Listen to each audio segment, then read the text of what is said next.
Greetings, my name is Drew Bagby. I'm a librarian at Harmony Library, Front Range Community College, Larimer campus. And today I'd like to show you how to access the New York Times via the PooterLibraries.org website. You'll see, if you've been to this website before, that there has been a major update to the website. And so things may look a little different. To find the newspapers, we're going to go ahead and select the hamburger icon in this drop-down menu that says Research and Learn. You'll notice there's a link to digital newspapers, so we'll click that. And here's the digital newspapers page.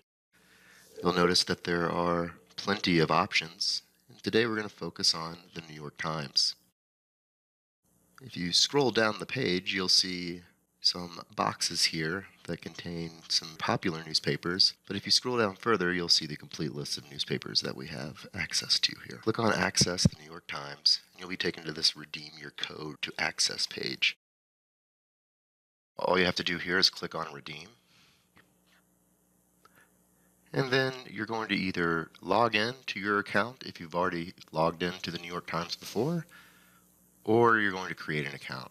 Since I already have an account, I'll just type in my password now and then click Login. Then it's going to give you a little summary of your access time period. So we have it for 1 day, but you can always access it again the next day, no problem, for free, going through the PooterLibraries.org website. Click Continue through all of these advertisements and newsletters. Skip here. Now it's going to advertise the New York Times app to you. Download if you'd like. Then finally you get to the Explore the Times link, and that's all we're trying to do. And now you have access to the full online New York Times daily edition.